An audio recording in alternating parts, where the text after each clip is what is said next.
Okay so welcome to our ASOL English learning class. आज हमारी 150th class है। 2021 में हमारी क्लासेस 2021 में स्टार्टेड आवर क्लासेस और 2022 अभी चल रहा है। लगभग मई जून के आसपास हमारी हुई थी और ये जून में हम ख़त्म कर रहे हैं। इस सेशन की 150 क्लासेस हो गई है। आगे जो भी क्लासेस होती है लाइव होंगी या यूट्यूब पे आएंगी वो आप तक आ जाएगी। वोकैबुलरी की हमारी 16th क्लास है आज।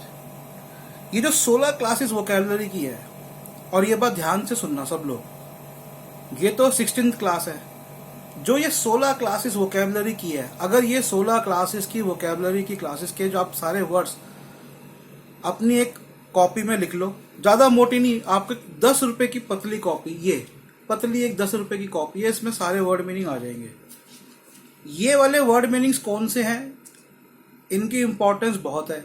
ये वो वर्ड्स हैं जो कि अक्सर न्यूज़पेपर और पत्रिकाओं में लिखे जाते हैं।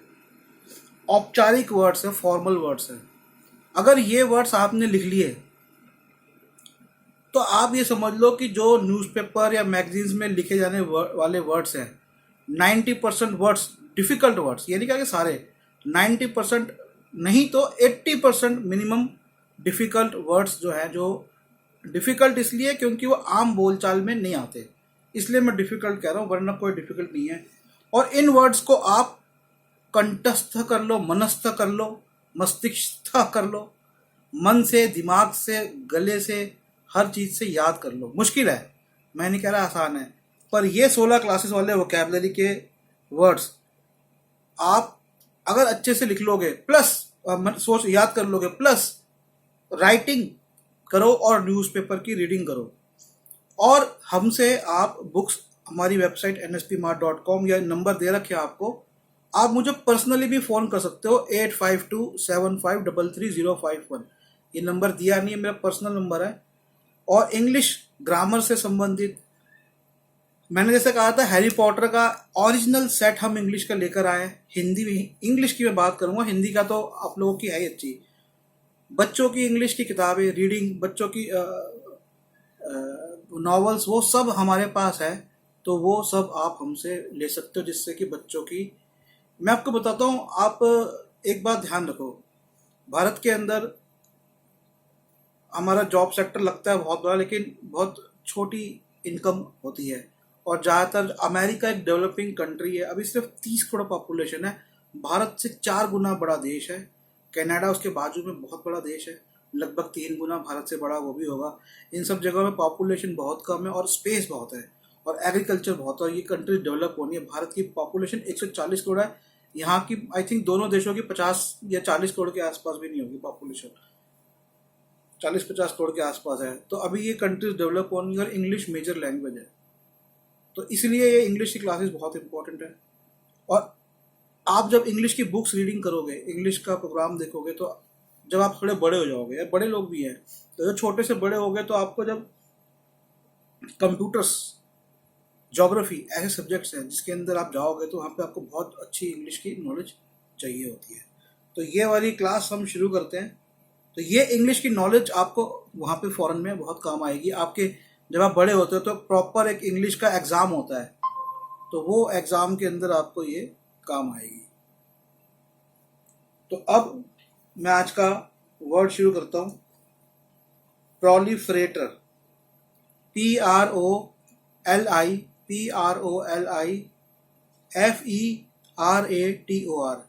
FERATOR, proliferator, someone who increases or spreads at a rapid rate। कुछ भी हो सकता है, someone और something जो बढ़ता है, जैसे COVID-19 virus, it is a proliferator. Negative thoughts are proliferators. Psychology मैंने स्टडी करी, तो साइकोलॉजी में की स्टडी करी कि जो नेगेटिव थॉट्स होते हैं, बुरी बातें, बुरे विचार, वो ज़्यादा जल्दी स्प्रेड होते हैं। अच्छी बातें लोग कम ग्रहण करते हैं, क्यों ये नहीं पता, शायद लोगों की मनोवृत्ति ही ऐसी है। So this is the word proliferator, something which increases or spreads at a rapid rate. It should increase also, it should spread also, or it spreads also, not it should, or it spreads both at a rapid rate. Rapid माने fast, rate माने speed. अगला word देखो, CORRAL, coral. इसके तो बहुत सारे meaning है. CORRAL, coral, CORRAL. लेकिन इसका एक स्पेसिफिक मीनिंग जो मैंने आपके लिए चूज किया है, जो आर्टिकल्स में लिखा जाता है, वो मीनिंग है गैदर टुगेदर एंड कन्फाइन. इकट्ठे होना, एकत्र होना, कोरल. सेंटेंस से देखो, समझो इसका meaning, A group of people और थिंग्स. ओके, तो ए ग्रुप ऑफ पीपल, कोई भी चीज या कोई भी लोग जब कहीं पे कहते हैं ना यार यहाँ पे भीड़ इकट्ठी हो गई, तो ये एक तरह का फॉर्मल वर्ड है, औपचारिक वर्ड है, कोरल. सेंटेंस का देखो इसका, opposition have tried to corral communities based on caste. Opposition have tried, opposition ने कोशिश करी है, टू कोरल कम्युनिटीज, की कम्युनिटीज को इकट्ठा करे बेस्ड ऑन कास्ट. ये कास्ट के बेस पर, ये एक आर्टिकल से मैंने लिया था. अब अगला वर्ड देखो, galvanised, GALVANISED, GALVANISED, GALVANISED. Galvanised एक वर्ब है, इसके दो मीनिंग्स है मेन. और पहला मीनिंग है to cover iron etcetera with zinc in order to protect it from rust. तो हमारे घर में बहुत चीजें होती हैं लोहे की, हम देखते हैं उन पे पेंट लगाते हैं, बट कई बार जिंक से भी इसकी कोटिंग करते हैं सो दैट उसको जंग ना लगे. सो टू कवर आयरन एटसेट्रा, और not only iron but other materials, other metals also with zinc. किससे? जिंक से. इसे हम कहते हैं गैल्वेनाइज्ड. एक और इसका इंपॉर्टेंट मीनिंग है जो कि सोशल मीनिंग है, जो आपको ज्यादा दिमाग में बैठाना है. तो साइंटिफिक मीनिंग था, सोशल मीनिंग देखिए इसका, somebody into something doing something. Now what is the meaning? To stir somebody into action by shocking or exciting them. किसी को किसी एक्शन में लेके आना, by shocking और exciting them, कि उनको शॉक करना और एक्साइट करना. इसका एक दुखद मीनिंग मैं आपको एग्जाम्पल देके समझाता हूँ गैल्वेनाइज्ड का. रिसेंटली कश्मीर में टेररिज्म एक्टिविटीज बढ़ गई है. दुख की बात है, क्योंकि कश्मीर के अंदर रिफॉर्म्स लेकर आई है गवर्नमेंट, लेकिन ये दुख की बात है कि कश्मीर के कुछ लोग भारत से अलग होना चाहते हैं. उनको सच, मैं आपको एक कश्मीर पे एक सच बताता हूँ आपको, कश्मीर के लोगों पे, कश्मीरी पर्टिकुलरली मुस्लिम कम्युनिटी पर, भारत में आप कहीं भी किसी भी बड़े पर्यटक स्थल पे चले जाओ और वहां पर आपको कश्मीरी मुस्लिम्स की एम्पोरियम्स जरूर मिलेंगे. टूरिज्म इंडस्ट्री में तो बहुत से ऐसे सुविधाएं भारत सरकार ने दी है कश्मीर के लोगों को और मुस्लिम्स को, और बाकी लोगों को भी दी है, जो कि बाकी राज्य के लोगों को शायद नहीं मिली होंगी. फिर भी कुछ लोगों में असंतुष्टि है क्योंकि वो पाकिस्तान के द्वारा प्रायोजित चीजें हैं. तो अब क्या हो रहा है, they are trying to galvanised. कैसे गैल्वेनाइज कर रहे हैं सिचुएशन को, कि वो दूसरे नए नए टेररिस्ट लाके लोगों को मार रहे हैं, मर्डर कर रहे हैं. अब इसका एक एग्जाम्पल देखो, ताकि वो शॉकिंग हो, एक्साइटिंग हो. उनके हिसाब से लोगों को शॉक लगना चाहिए. बुरी बात. The 3 central farm laws which galvanized protests last year. So ये जो फार्मर्स की प्रोटेस्ट हुई थी उसके ऊपर है. आपको याद होगा लास्ट ईयर क्या हुआ था कि फार्मर्स की प्रोटेस्ट हुई थी, तो उसी में एक सेंटेंस है 3 सेंट्रल फार्म लॉस. तो सेंट्रल गवर्नमेंट के 3 फार्म लॉस थे, इन्होंने गैल्वेनाइज किया प्रोटेस्ट को. कैसे किया? गैल्वेनाइज किया मतलब उनको, फार्मर्स को, to stir somebody into action by shocking और एक्साइटिंग देम, कि वो सारे आ गए, उन्होंने रास्ते जाम कर दिए. So they wanted to shock to the give and give to the they wanted to give shock to the government and the people. तो ये एक एग्जाम्पल था गल्वनाइज्ड का, सोशल एग्जाम्पल। अगला वर्ड है, लिखो DESIST, desist. DESIST, desist. To stop doing something, DESIST, desist. To stop doing something, especially something that someone else doesn't want you to do. कई बार आप कोई काम करना चाहते हो और कोई आके आपको बोलता है नहीं नहीं नहीं ये काम मत करो। To stop doing something, किसी को रोकना। Especially something that someone else doesn't want you to do, और खास करके ऐसी चीज जो कि वो नहीं चाहता कि आप करो। एग्जाम्पल देखो इसका, The high winds are expected to desist tomorrow. The courts desist from taking unlawful action against citizens. The court desist मतलब कोर्ट ने ऐसा नहीं किया जो कि कोई चाहता है कि नहीं करना, किसको? From taking unlawful action against citizen। ये unlawful action against citizen बहुत हो गया अब तो। ये आर्टिकल था, पीछे बहस चली थी।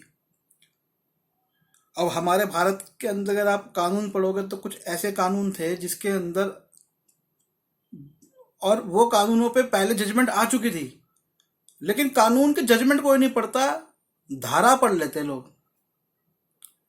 सेक्शन होते हैं, मैं आपको बताता हूँ जिन लोगों को नहीं पता। सेक्शन के ऊपर दो लॉ जो होता है ना, लॉ एक तो होता है, सबसे पहले जो लॉ होता है हमारा कैसा बनेगा, वो हमारा आर्टिकल जो कॉन्स्टिट्यूशन के वो डिसाइड करते हैं। अब उसके ऊपर इन्होंने कानून बना दिया।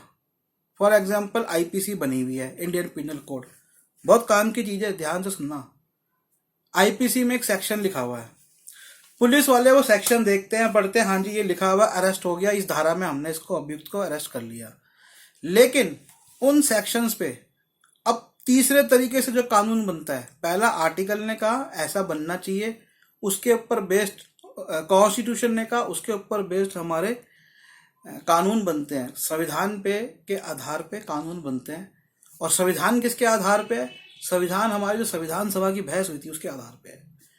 हम उस बहस से अलग नहीं जा सकते, हम उस बहस के अंतर्गत ही अपने संविधान में संशोधन कर सकते हैं। और उस बहस के बाद जो हमारा संविधान तैयार हुआ, अब संविधान के अंदर 8,000 से ज्यादा कानून आते हैं। अब कानून के अंदर होती है जो धारा, अनुच्छेद होता है संविधान में, कानून में धारा होती है। अब उस धारा के अंदर वो कानून होता है, लेकिन अगर कोर्ट ने कोई जजमेंट दी, कोर्ट में कोई उस धारा को लेके बहस हुई और कोर्ट ने स्पेसिफाई किया, क्योंकि वो धारा स्पेसिफाई नहीं होती, तो वो जो कोर्ट ने बोला है उसे कहते हैं president. So it becomes a presidential law, कि वो जो कानून है वो प्रेसिडेंट से, तो अब जो कोर्ट की जजमेंट है उसके हिसाब से उस कानून को माना जाएगा। लेकिन क्या हो रहा था कि देशद्रोह के मामले में वो जो पुरानी कोर्ट की जो प्रेसिडेंट थी उनको तो फॉलो नहीं कर रहे थे और रिटन टेक्स्ट को फॉलो कर रहे थे, जबकि कानून वो भी है जो कोर्ट ने बोला है। तो इसके ऊपर कोर्ट ने कह दिया कि हम जो है ना, ये अनलॉफुल एक्शन अगेंस्ट सिटीजन हम नहीं मानेंगे, we desist, the court desist. Desist मतलब something that they don't want to do from taking unlawful actions. तो ये इस सेंटेंस को मैंने आपको समझाया और कानून भी बताया है।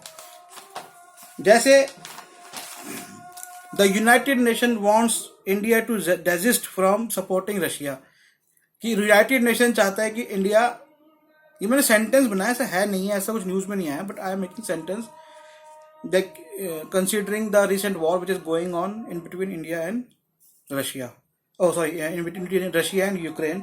So United Nation doesn't want that. The United Nation wants India to desist from the Russian side. ऐसे हम बोल सकते हैं।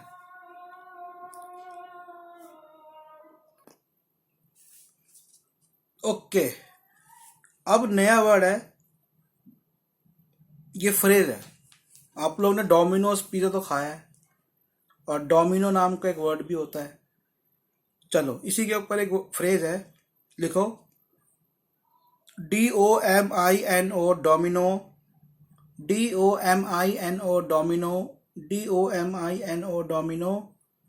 और अगला फ्रेज का अगला वर्ड है effect, EFFECT, EFFECT, EFFECT, domino effect.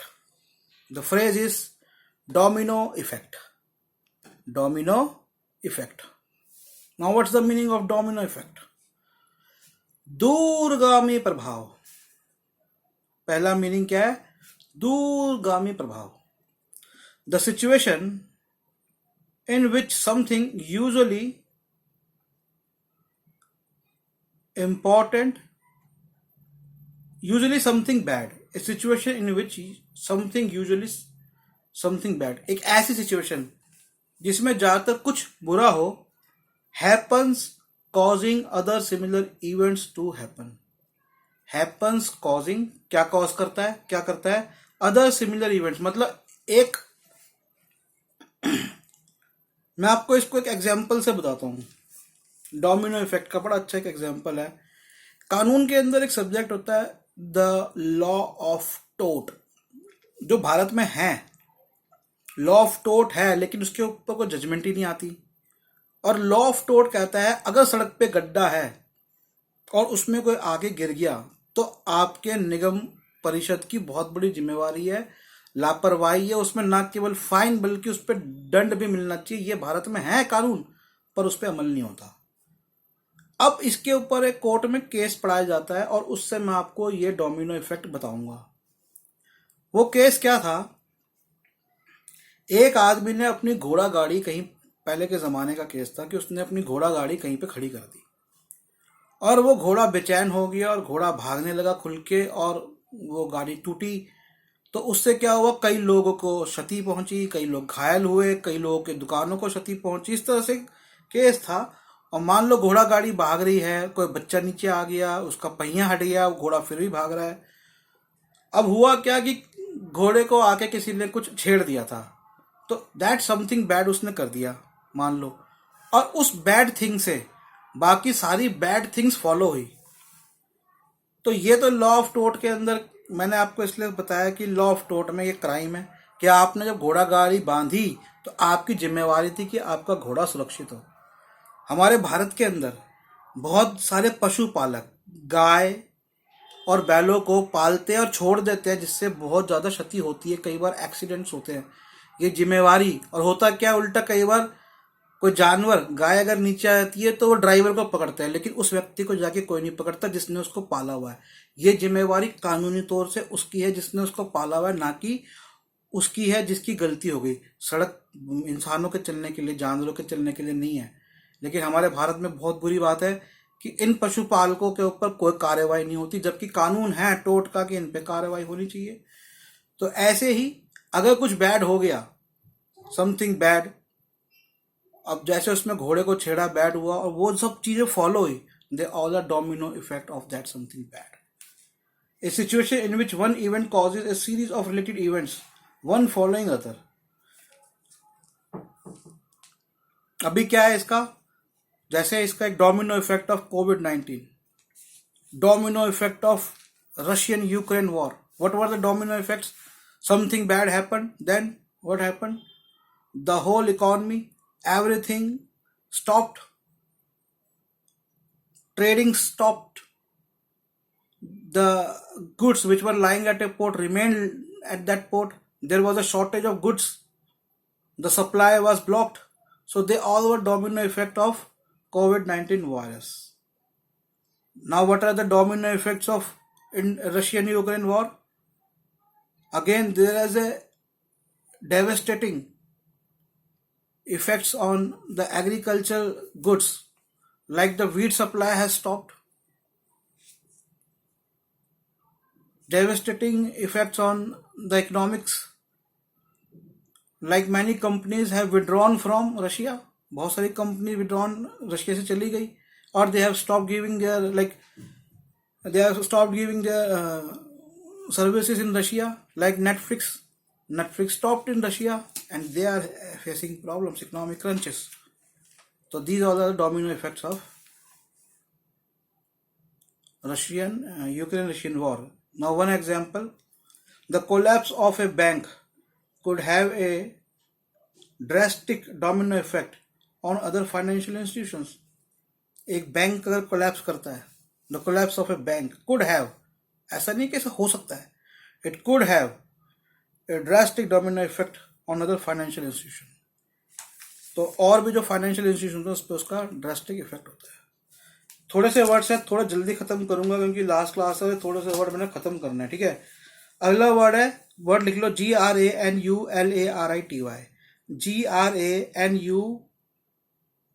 GRANULARITY, granularity. Granularity होता है महीनता, the quality of including a lot of small details, example the marketing analysis offers a high level of granularity. The quality of including, तो महीनता से कहते हैं ना कि किसी चीज की महीनता से, सूक्ष्मता से बताना। तो इसका सेंटेंस है द मार्केटिंग एनालिसिस ऑफर्स। तो मार्केटिंग एनालिसिस होता है मार्केट का जो विश्लेषण होता है, इट ऑफर्स, ये देता है, क्या देता है, ए हाई लेवल ऑफ ग्रैन्युलैरिटी, एक महीनता देता है, मार्केट को बताता है कि मार्केट किस तरह से काम कर रही है।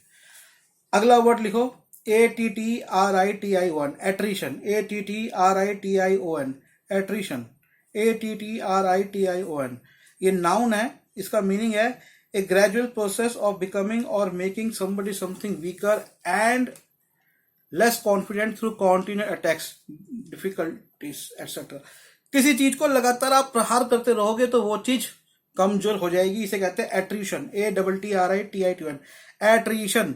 किसी चीज पे प्रहार करते रहो, किसी चीज को अपोज करते रहो, किसी चीज के बारे में विरोध करते रहो, तो वो चीज निरंतर विरोध से कमजोर पड़ती है, इसी को कहते हैं एट्रीशन। इसका एक सेंटेंस देखिए, it will spur great attrition for new policy.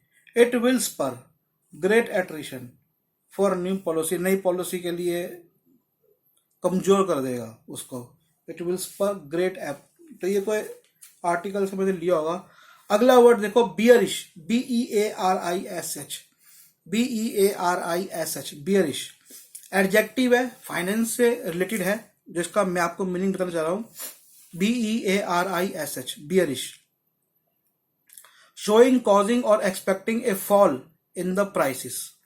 जब धड़ाम से रेट गिर जाते हैं तो उसका एक पर्टिकुलर वर्ड क्या है, तो जरूरी नहीं कि गिर गए, ऐसा एक्सपेक्ट भी हो सकता है, ठीक है, रेट्स के गिरना, इसे कहते हैं bearish. The bearish market sentiment on global technology companies. तो ग्लोबल टेक्नोलॉजी कंपनीज के ऊपर ये एक आर्टिकल था, तो उस पर था bearish market sentiments. Bearish market sentiments मतलब जो मार्केट के रेट्स हैं उसके वो धड़ाम से गिर रहे हैं।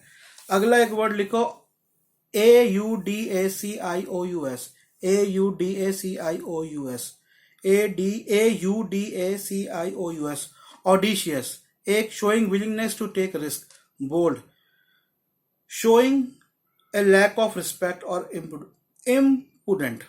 ओके, इसके दो मीनिंग है। पहला मीनिंग है ऑडिशियस का, शोइंग विलिंगनेस और टू टेक रिस्क, जिसे कहते हैं ना भैया साहसी, ना केवल साहसी, निर्भय, मतलब आप में रिस्क लेने की कैपेसिटी है। दूसरा showing a lack of respect, या फिर आप कई बार कहते हो यार ये तो उद्दंडी है, उद्दंड मतलब ज्यादा ही ऐसा उद्दंड है कि इसमें डर ही नहीं है, तो उसे कहते हैं ऑडिशियस। और इससे वर्ड आता है ऑडिसिटी, AUDICITY, ऑडिसिटी माने उद्दंडता।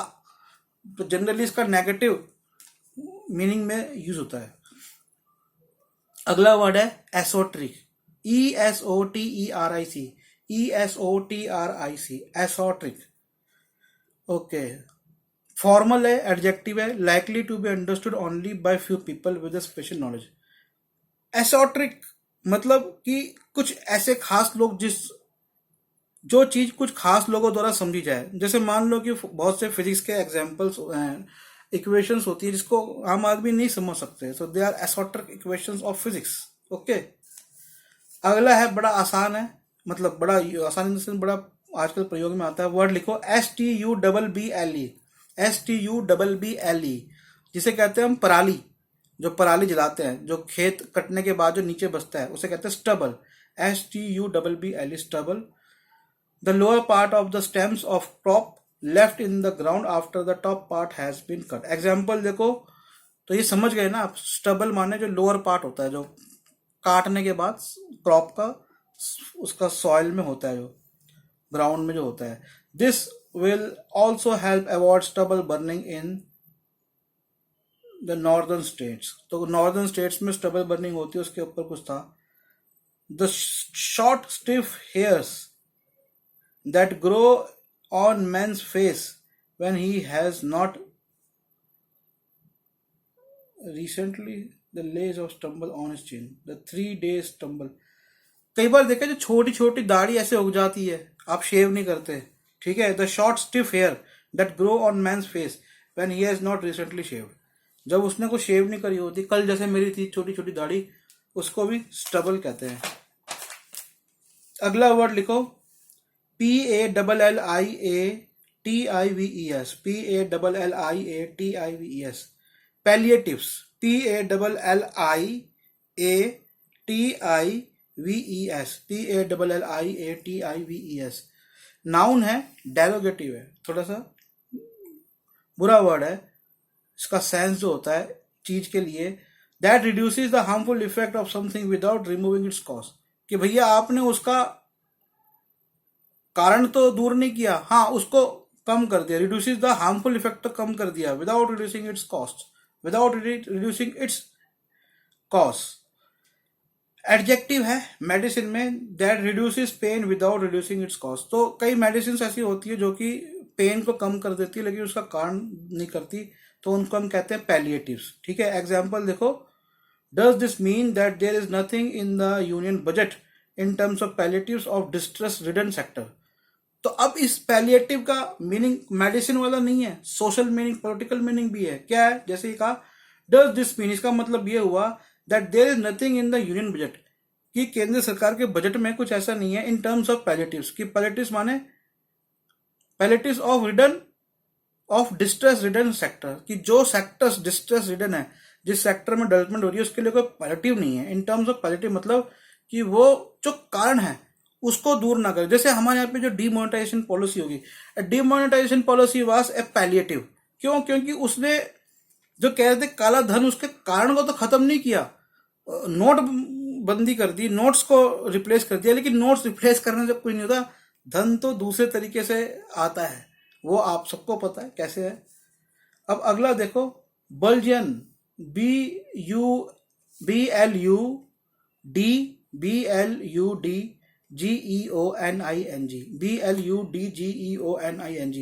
बल्जियोनिंग। बल्जियोनिंग मतलब होता है, आपने देखो अगर फिल्मों में किसी को लगातार उसको बहुत बहुत बार किसी ने पत्थर उठाया, बाबा मारा, उसे कहते हैं बल्जियोनिंग, ठीक है।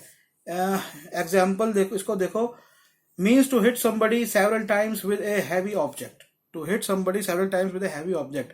Now the sentence is a 26-year-old man was arrested on Thursday on charges of bludgeoning his wife to death with a pressure cooker and a gas cylinder following an altercation.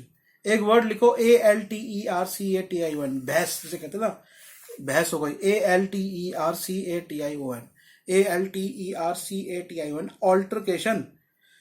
He had with her at her home, तो किसी ने अपनी wife को मार दिया था, उस पर केस आया था, तो वहां से मैंने लिखा। एक और वर्ड लिख लो, लास्ट वर्ड है आज का, टैपिड, TEPID, टैपिड। एक वर्ड होता है Luke warm, LUKEWARM, Luke warm जिसे कहते हैं गुनगुना, लेकिन एक और वर्ड होता है TEPID, टैपिड, जिसका मतलब होता है नॉट वेरी वार्म, कि गर्म हुआ है, पर ल्यूक वार्म तो हो गया बहुत हल्का सा गर्म हुआ, और टैपिड हो गया कि अभी ज्यादा गर्म नहीं हुआ, नॉट वेरी वार्म, टैपिड, TEPID। तो ये क्लास, आज की 150th क्लास खत्म होती है, और अगर इसके आगे क्लासेस बनती हैं यूट्यूब पे तो वो आएंगी, और जो लोग लाइव क्लासेस में आना चाहते हैं वो आके ले सकते हैं, और अगर आप इंग्लिश की स्टडी की बुक्स चाहते हैं तो वो भी हमसे ले सकते हैं, नंबर्स दिए हैं और आप फ़ोन कर सकते हैं, ठीक है।